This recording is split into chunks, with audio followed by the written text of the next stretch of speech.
Bridge the gap. Keep a close watch on all you do and think.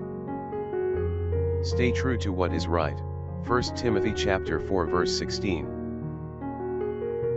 In searching for ways to bridge the generation gap, there is no doubt that we, as parents, will have to practice what we preach.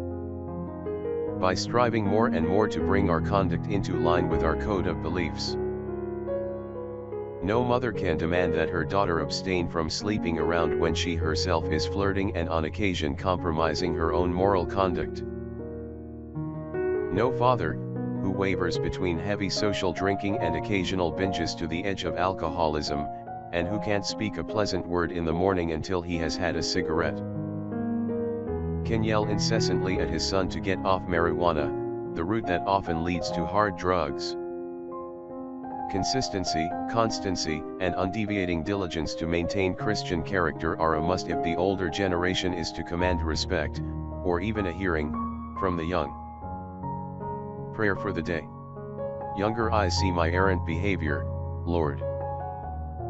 Help me to be the right example, one which will draw them to you.